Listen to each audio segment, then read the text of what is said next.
Chris Cuomo here. Welcome to NewsNation, where right and left come to be reasonable. I've got good news. Good news. The not-so-secret meeting with the vice president and the Epstein enablers at his house tonight is off. Late last night, reports said that the vice president was going to host Trump's chief of staff, FBI head Kash Patel, and the attorney general to game out how to handle the Epstein fiasco.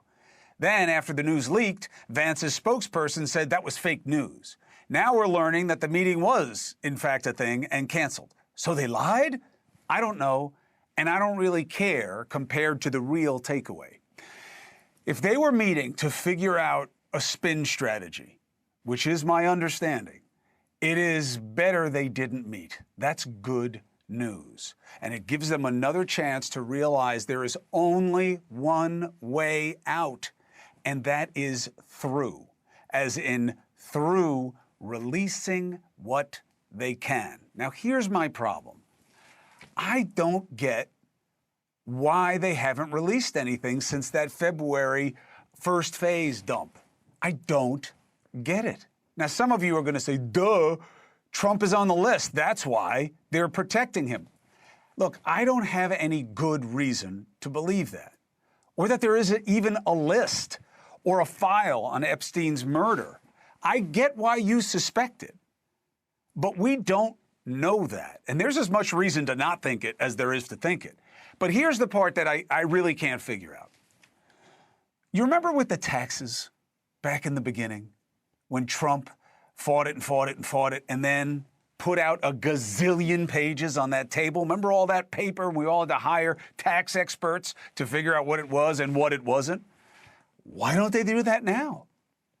They did the phase one, but why say nothing more just a few months after that? Why even say it? I don't get it. Why not have the Attorney General clear up what was on her desk? It's so easy. Why hasn't it happened? I don't know. Now, there's another lesson from the massive tax dump story. We weren't satisfied with what was there. It was a lot, but it was too little. And I'm told part of the concern here is the same as it was at that time, that they won't be able to deliver on what is expected. Now, the problem with that is that's on them, okay? This isn't like the taxes where we were never going to be happy with whatever you gave us. It's your people who overpromised. Patel and Bongino, look, this isn't personal. I'm not against them. I'm not an Epstein conspiracy person, okay? But what's true is true. They made a killing in the MAGA pod world hinting Epstein was killed and that he had blackmail on powerful people and they may have killed him. I'm not saying this. They did. You say that the FBI has Epstein's list. They're sitting on it. Why is the FBI protecting the greatest pederast, the largest scale pederast in human history? Simple, because of who's on that list. You don't think that Bill Gates is lobbying Congress night and day to prevent the disclosure of that list? I think Jeffrey Epstein may have some videotape of people central to the Democrat and maybe Republican Party doing some things, let's just say, they shouldn't be doing. He may have been working with foreign intelligence services, and part of that work may have been getting some of these people on tape doing really bad things. If they believed any of that back then, they certainly aren't saying it now. And Trump, the president of the United States, is paying for their perfidy. They should explain what changed to this. As someone who has worked as a public defender, as a prosecutor, who's been in that prison system, who's been in the Metropolitan Detention Center, who's been in segregated housing, you know a suicide when you see one, and that's what that was. He killed himself. You want me to get? I've seen the whole file. He killed himself. Now, look, by the way, is it enough? Probably not for you, but it is for me. Okay? At least now that they're in a position of power, they're saying what they believe to be true. All right? Now, I know for a lot of you, it's, oh, no. He said so many other things that they got to say they're sorry. Whatever. For me, I just want to move on from this. Okay? So if they just come out with like a memo explaining why there's no client list or something like that, look, there's going to be a problem, but at least you'd know. okay? And you know, short of that, they can just release, there's got to be surveillance video, okay? And I'm not saying of powerful people doing terrible things, but they got to have something. So whatever they have, show you. Just release whatever it is that you can, all right? And I know some things you can't. Explain it. Because in this vacuum, we're seeing people connecting the dots that don't exist, because that's how conspiracy think works. And you started it. This old document that I saw somebody put out today. They just dug up that Jeffrey Epstein was a snitch with the FBI. Breaking news. It literally said breaking. This is BS. This is real, but it's not new. This document gets rehashed again and again as breaking news. It's years old. It's like 2018. It was put out in 2023 by people. People claim it's proof that he was on the FBI payroll for years. Look, when you make a deal, a non-prosecution deal, okay, you have to tell them everything you know. And if they find out that you haven't, they pull the deal. And you also promise to cooperate, period, which is what that document says. Now, how do we know that just because that's what usually happens, that's what happened here? His lawyer told us. And common sense says, if he had informed on all these big shot people, as these people who are peddling this document want you to believe, where are they? The deep state really hit him? I don't buy it. I don't buy it. Same is true with Maxwell. After her interview with Trump's number 2 at the DOJ, Maxwell got moved to a cushy prison in Texas. People went crazy. This is not unusual. She's doing them a favor. She wants a favor. And she is now a snitch. And there is a security concern for her around prisoners who do not like that.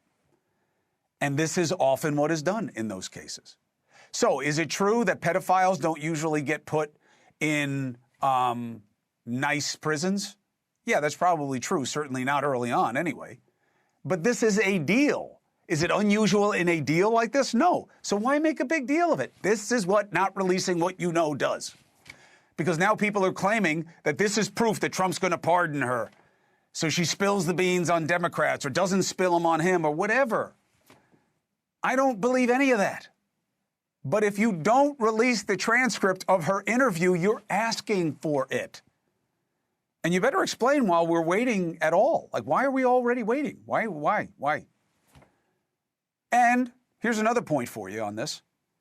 Russiagate, by timing and inclination, was absolutely a distraction from all this. And it worked. A Washington Post analysis of right-wing media influencers and podcasters found that when the DOJ said there was no client list, MAGA went crazy. Look at the spike in critical posts about this. Then, all of a sudden, right at the height, boom, there comes Gabbard with her aha. That was really additional info from the Durham team report years ago. The guy Trump picked to investigate exactly the issue. And he did not find it compelling enough to even include it in the main report, let alone bring a case on it. But it worked to distract MAGA.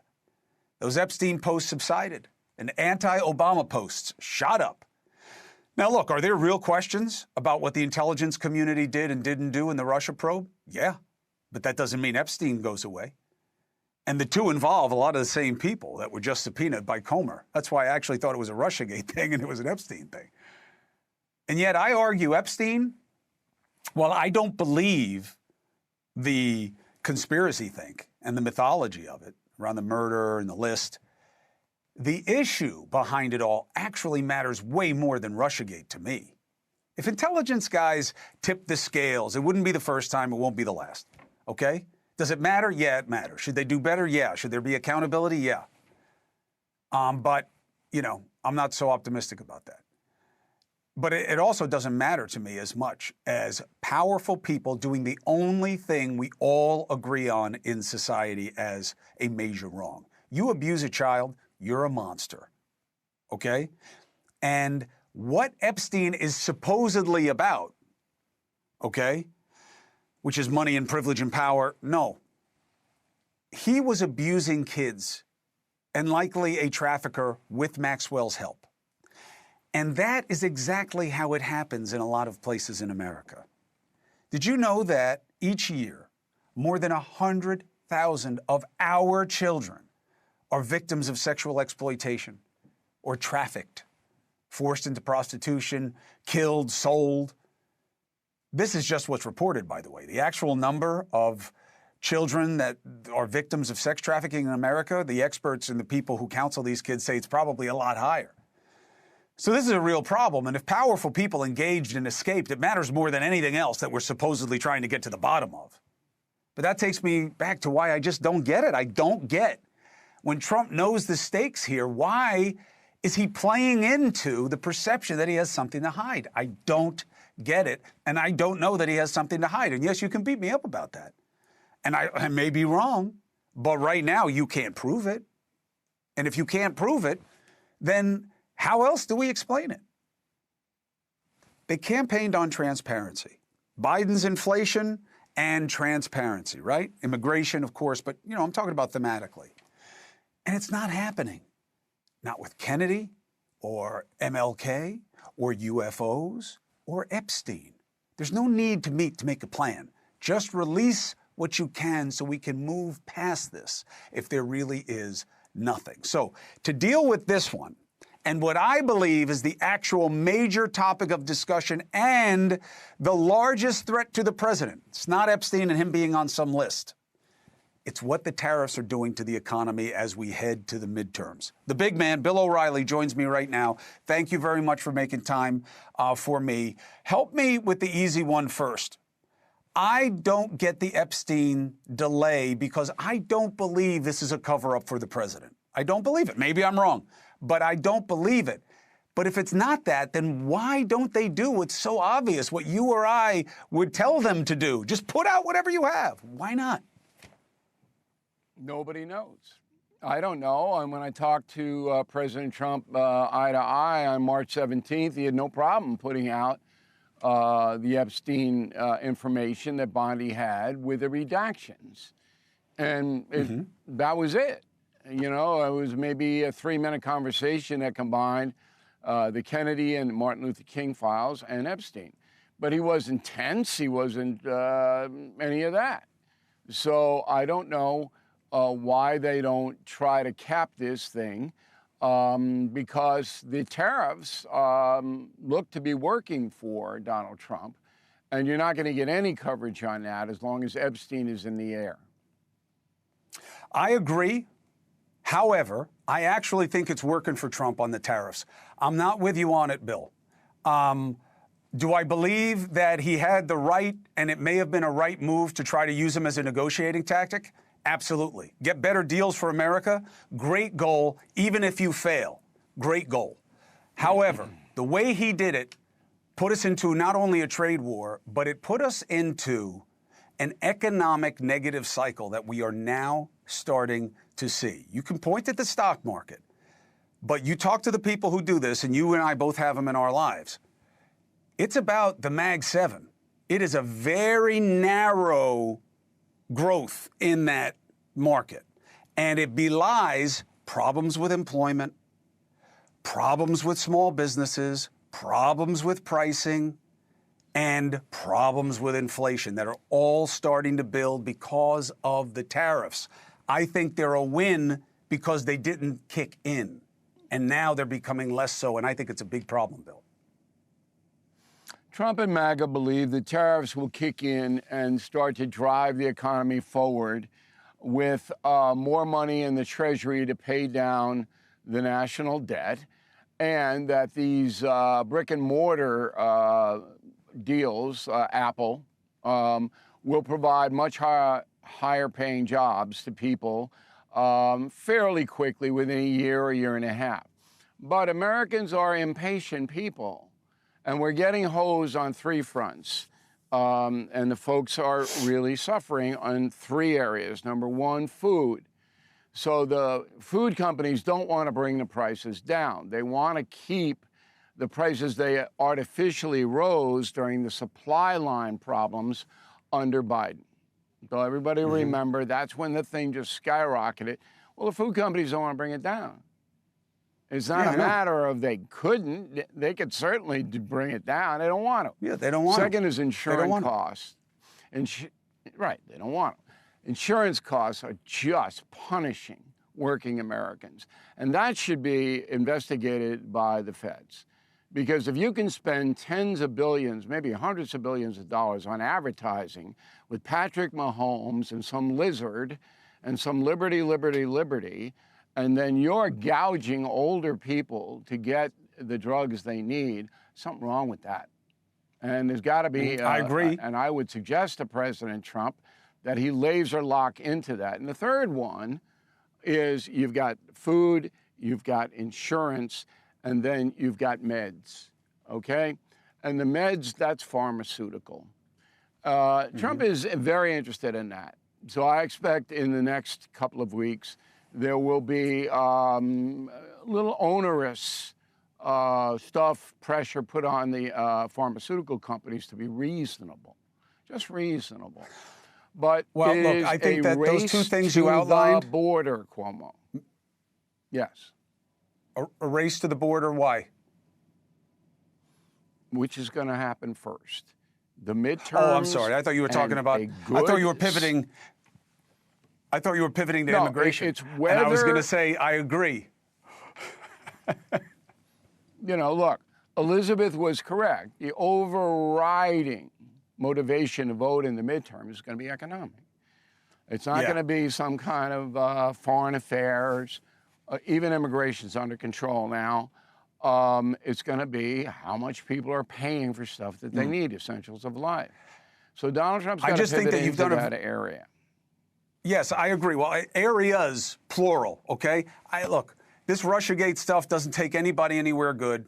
It didn't the first time around. It won't now. All the lawfare always winds up just being a loss for the majority. He would be much better off focused on insurance and pharmaceuticals. I have not seen any indication of that. I hope you are right. Because on the economy side, these tariffs, you know, you can always say a couple of years from now, it's not how politics works. And I know why he's pressuring Jerome Powell.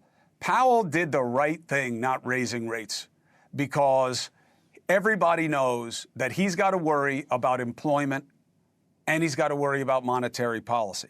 And there's a lot of pressure on making jobs right now because people are letting people go and they are planning for these tariffs. You know, I had sound from Lutnick. Lutnick said on this show, 10% tariff doesn't hurt anybody. Not true. No, not true. He said, you know, you get to 15 or something more like, you know, and then I'd be worried. We're beyond that. We're beyond where he said he would be worried. It's going to be functionally about 20%. And you combine that with cutting food stamps and cutting Medicaid. You're hurting people who clung to MAGA as a better way for them. Some people get hurt, but I don't see the doomsday scenario that you're laying out at all. Employment's a little more than 4%, yet people not looking for a job is at the highest level it's ever been in this country. These are layabouts. These are addicted people. They don't want to work. They want the Democratic Party to give them stuff.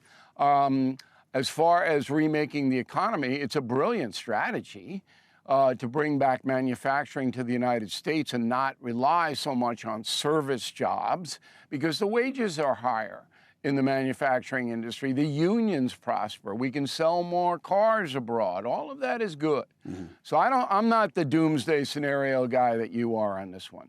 I have a couple of other things on Epstein. I hate this story, by the way. I invited Kash Patel to interview with me, turned me down, which is fairly shocking. Over the years, I've had a respectful relationship with him. He clearly didn't want to come up against me. He did some softball interviews with other people he knew he could handle. I mean, but would you, if you were advising Kash Patel, would you tell him to sit down with you when you know he was selling stuff that he now says wasn't true? You would tell him to sit down with Bill O'Reilly. You can just say, look, that's an easy answer. You can say, look, before I didn't have access to the information I have now. That's easy. You can just swat that one away. Bongino, I never thought should be in federal government. He made his living on conspiracies. I don't respect that. I don't respect him. But Patel, I do respect. And I think that he should sit down with you and me and maybe the three Americans and explain what the deuce is going on. That's his job. Now, he takes orders from the White House. Everybody should know this. We've gone over this. Everything's run out of the West Wing. Everything. So Bonnie's not going to release anything unless she's told to. The other thing is that you have had Dershowitz on quite often. Dershowitz clearly says there's no downside or deficit for Trump, and he would know. Right. And is he lying? I don't think he's lying. I mean, that would be almost inconceivable. From what I understand, Ghislaine Maxwell, who never should be pardoned in a million years, in fact, I'd send her to Devil's Island if I were president. She'd be on a little boat going off the coast of South America. Okay? She said to the DOJ people, Trump didn't do anything. It was domestic flights that he took. But here's the real interesting part about this story that you haven't mentioned. This is payback for the Democratic Party trying to link President Trump to some kind of heinous crimes that Epstein was responsible for. So what's happening now? Well, enter Congressman Comer, who's subpoenaing all of these Democrats. You know, Bill Clinton took 17 trips with Epstein, 2 of them without Secret Service, which is hard to believe, okay? He's been subpoenaed to come in, as has Hillary, as has most of the Justice Department people under Obama and under Biden. And this is payback time. This is like, do you ever see the movie Scarface, Cuomo? Al Pacino? Do you ever see that movie? Yes, my little friend. Right, now, say hello to my little friend. That's what this is, okay? That's exactly what it is. So Trump's sitting in the White House going, okay, you want to play? You want to play? Okay, we'll play. We'll play. And then that's what's going to happen. Now, that's all in September and early October. That's going to be hysteria, mass hysteria, when those people are going to come in. That's terrible. And what are they going to do? But it's Take so the terrible. Fifth Amendment? It's so terrible for the country. Wait, before you say it's terrible, for the country. Wait. Unless one of them is actually connected to a pedophile, then I'm with you. Then I'm with you. But I'm saying otherwise it's just payback. I don't see this as a positive for the country, but Trump's a human being, and he's watching the Democratic Party in alliance with their enablers in the corporate media try to just bludgeon his reputation. What would you do? You're sitting up there. I'd do the same thing. I know, get Bill, my friend that's out, why, and boom, that's right why, in there. But, Bill, I don't disagree with you. But that would be us at our worst. And that's why we shouldn't be president of the United States. It's not about president of the It's United about... States, a leader has to be better than how the average person acts at their worst. You have to send messages. All right, I gotta go. You have to. I know. Dusty is saying she's got to go. Go to my YouTube, youtube.com/Bill O'Reilly, and you'll be a lot smarter, Cuomo. I don't know if I want you to be any smarter, but if you go to YouTube, you will be. You don't want me. You don't want me to be anything other than the dope I am. I promise you that. Bill O'Reilly, thank you very much. Appreciate you. 4 minutes and 35 seconds. All right, 2 stories coming out of the military today, and a real sign of the times. Why did this soldier on a military base in Georgia go after his own, 5 of his own? Why would a 22-year-old active duty soldier try to send national defense information to the Russians? What is going on with us? Why are we killing ourselves from the inside? You know why. It's the rise of extremism. Next.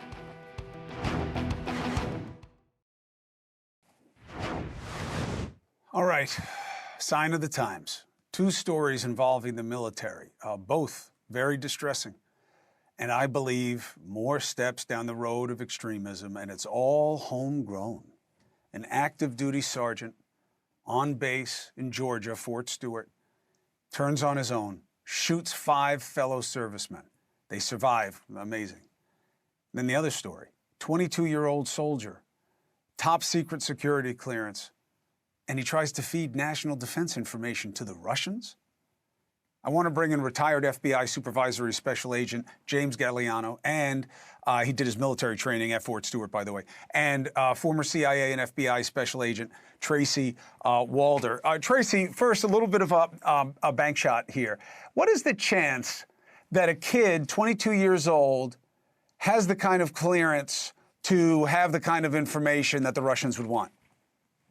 Well, thank you for having me, Chris. Look, I was 21 and had that same clearance, if not more, to be completely honest with you, at the CIA. So it really would have depended, to be honest with you, what he was doing, what he needed access for. But it's that SCI component that, I have to be honest, really disturbs me. A top secret clearance, I don't want to say it's easy to get, but those are far more prolific than that SCI. And so what that tells me, it's about the level of information that he had need to know access to. So this is an individual that was able to obtain that had gone through a much more stringent clearance process than someone with a TS clearance. And yet, he still wound up going bad on us. Would you be shocked to learn that, you know, all of this stuff on social media and all the talk about how Russia's not the bad guy, Ukraine is, and we are, and, you know, may have, if we find out that had something to do with his mindset, would it shock you? Sadly, it wouldn't. And, you know, obviously, you know, I think that Russia has sort of always been the bad guy in this situation. And their number one goal is to really debase our faith, quite frankly, in our country and our national security apparatus. So I would not be surprised at all if this is rhetoric that he was listening to and then believed in, quite frankly, and felt that he was doing the right thing in undermining Ukraine. You know, Jimmy, when we last time we covered, I don't know if you were with me on scene, but when the Muslim doctor guy went bad on his own on base, you know, that was what the fear was, that somebody with sympathies disloyal to America who are within the military would use the access and opportunity to hurt our own. But now it just seems like Americans going bad on other Americans, what we see in this one. We don't know about any agenda or foreign affection from this guy yet. Yeah, Chris, there's no motivation has been released. Obviously, the investigation is early on. Keep in mind, you're going to have local police involved in this. You're going to have Army CID, which is a criminal investigative division that are going to handle this as well, and the FBI, because military bases and posts are U.S. government property. This is an interesting one. The shooting today that happened out there, Chris, at Fort Stewart, which is down in Georgia, down in Savannah. The 3rd Infantry Division is down there. And apparently the soldier, 28 years old, was a sergeant, which is about the right age for that rank. The soldier had not had any prior disciplinary problems whatsoever, possibly a DUI. And one of the interesting things, too, is he used a personal handgun for this. So soldiers with the 3rd Infantry Division, I think he was with the 2nd Combat Brigade team, they've got access to automatic weapons. They've got access to M4s and M16s and weapons like such. But he used a personal handgun, went after 5 soldiers. Blessedly, Chris, all of them are supposed to survive this, and they're all being treated right now for their wounds. But the motivation, to your point, is it extremism? Is it a grievance collector? It's going to be hard to tell. Hopefully we'll know something soon. Why do you point out the handgun? Just because it wound up perhaps reducing the lethality, or another reason? No. I point out the handgun because the rules are different on different posts and bases across the country. And I served on many of them. I was in the Army for 4 years and was at West Point for 4 years, so 8 years in the military. Generally speaking, if you're a soldier that lives in the barracks, or you're an officer who's single who lives in the bachelor officer quarters, or the same thing with a non-commissioned officer, you can't keep your personal weapons with you. They have to be locked up in the arms room. Now, if this sergeant had a home off post or had a home and a family on post, they would in that instance be able to have their own personal weapons, just like you and I could own. The Second Amendment protects them. They're allowed to do that. But every base and post in the military has strict rules about carrying a weapon on post that's a personally owned weapon. It's got to be registered. There can't be ammunition with it. They usually have to have a trigger lock if you're traveling in a vehicle with them. Obviously, that's not what happened here. He took a personal weapon, not an assigned military weapon, to do this shooting. Yeah, planning. Hey, Tracy, if the meeting with the president and Putin happens, do you mention this? Do you say, you know? That is a great question. And to be completely honest with you, whether we want to admit that or not, I would say that Trump would have the upper hand in that conversation, obviously, because it looks like essentially the Russians got caught red-handed in a situation like that. And so he could use it, if he does it correctly, to our advantage. Now, look, there's no question we're obviously spying on Russia, too. I think everyone knows that. That's just what we do in the espionage industry. But there's no doubt in my mind that I think Trump may have to mention this, especially given what happened at Fort Stewart today. Then you also had another arrest in May of 2025 of another individual attempting to shoot up a military base who is military as well. I don't know that he necessarily has a choice in this situation, and I do think he will bring it up, but probably use it to his advantage. Tracy, thank you very much as always. Jimmy, I appreciate you. Thank you for the personal experience and the insight. 4 minutes and 30 seconds. So, Trump's special envoy, Steve Witkoff, talk about kind of the unsung hero. This guy does commercial real estate. Now he's involved with Moscow, the Middle East, like all these major foreign things. It's always Witkoff. So, there may be a meeting with Trump, Putin, and Zelensky next week. Should we get our hopes up? We're going to talk to someone who's negotiated with the Russians, and we're going to go live to Ukraine. And you are going to get a glimpse of the reality of the lethality of what they're afraid will kill them like you haven't seen before.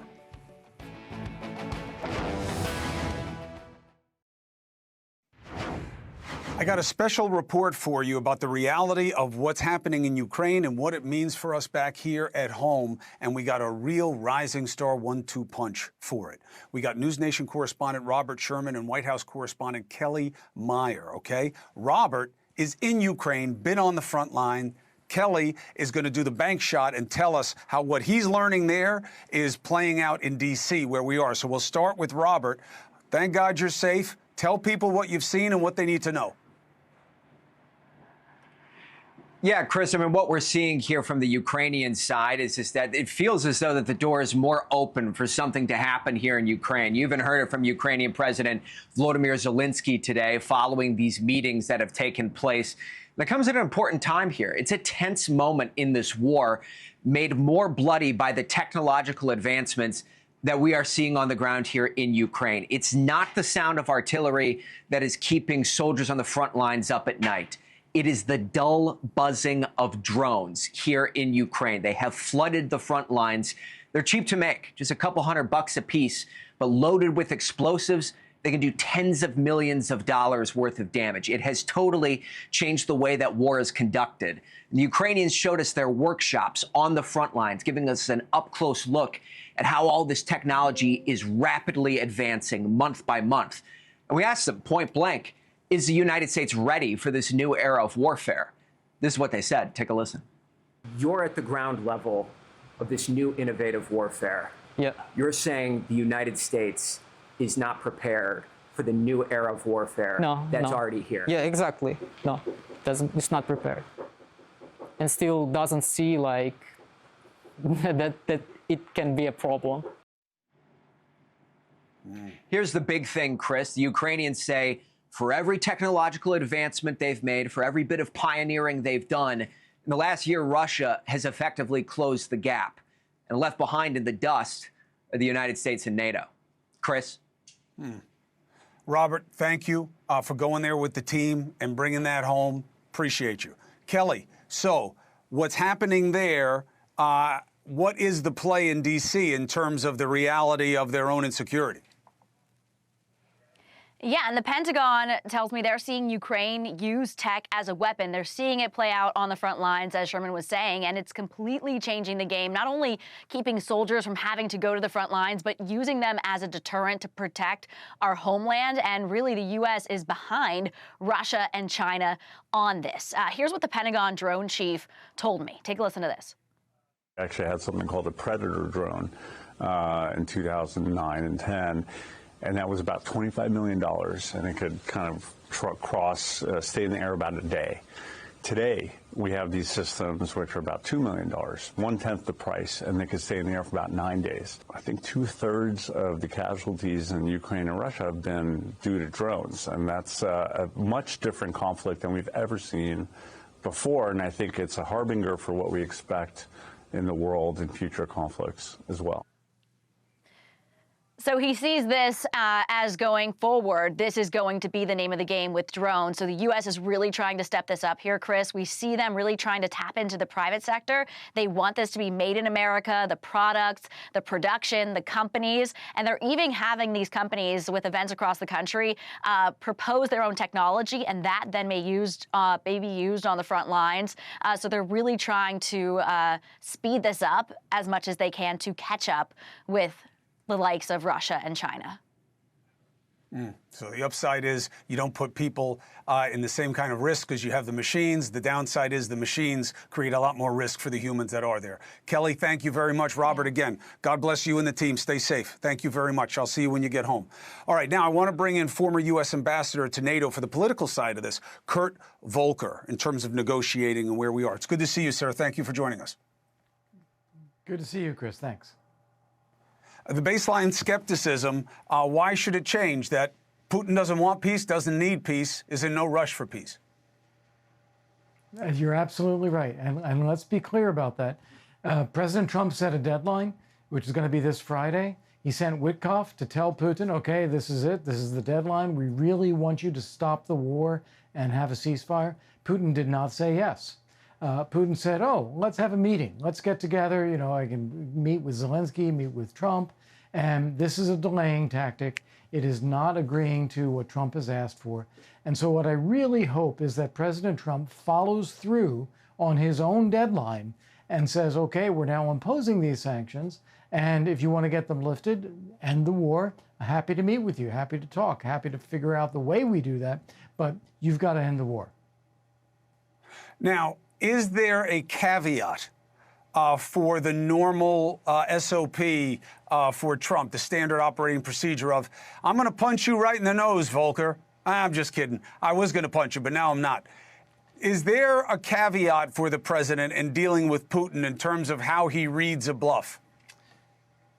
Well, exactly right. So Putin, if we don't follow through, will see that as a lack of resolve, as weakness, and as something that he can exploit. Mm-hmm. So this is why it's important to set a deadline and follow through. He can't treat Putin the way he treats the media.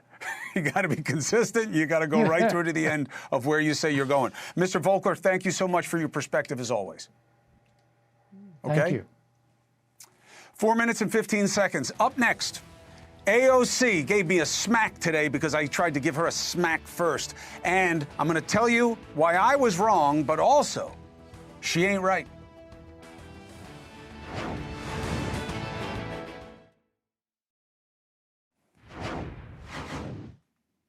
You listening? I was wrong. I was tweeting today and saw a clip of AOC saying that Sydney Sweeney ad was racist. And so I replied to it and I said, why do you care about this and ignore what matters most? Why, in all the times that you've called on Israel to stop, why have you never told Hamas to stop, told Hamas to surrender? Why would you ignore the St. Louis attack on that Jewish guy who had his car bombed? AOC tweeted back and said, dude, that's a deep fake, that Sydney Sweeney ad. You suck, in so many words. And she was right. They got me. AI. It was really good, and it did seem like something she would say, but it wasn't her. So I thanked AOC for correcting me. But I then reminded her, she ignored the part of the tweet that mattered, okay? Not Sweeney, which really should have never been a thing, let's be honest. Why did AOC, the most popular Democrat in the country, powerful, reportedly ignore what I asked about calling on Hamas to surrender to end the war they started? She has never said that I could find. Think about that. She also ignored my question about saying nothing about the American IDF soldier who returned home only to have his car firebombed in America by anti-Semites. Why? Why wouldn't you say anything about that? She was also silent on the New York Times posting a picture of a Gazan boy with cerebral palsy and making him the face of starvation in Gaza. AOC matters. I'm not picking on her. She's powerful, okay? Her voice is loud and resonates, and she has a major following. She is a money-making machine for the Democratic Party or whatever they are now. She is a current and future leader for that party, such as it is. She should lead on what matters. People listen. And I'm not even talking about her actual job, which is legislation, okay? My criticism of her being more about talk than walk is objective, okay? Her record of legislative achievement is almost none. It's as sparse as her criticism for the people who massacred Jews on October 7th. Yeah, she said it was wrong. Not all the time, not as much as she says anything else. She seems to do the minimum, just like she does legislatively. In the last Congress, AOC introduced, guess how many bills? Right? The big shot. One, okay? One that got to a floor vote, passed in the House, didn't get enacted into law. Find a big achievement in her several terms. You won't. Green New Deal was like the most ambitious thing she did, and it was dead on arrival. So if you're going to be more walk than talk, great. If you're going to be more talk than walk, you got to talk the right talk and speak not only to what helps you raise money and to raise people in a populist way on the left, but raises the spirits of the people in this country who want leaders who know right from wrong. We'll be right back. I don't know about for you, but for me, it seems pretty clear that our problem is that we're obsessed with what's wrong and not about what's right. So you're constantly looking to blame somebody else, blame them for problems, distract with whatever's going on by showing that somebody is worse in some other way. And we are distracted from finding what matters most, solutions that deal with the concerns of the many and not the fanaticism of the few.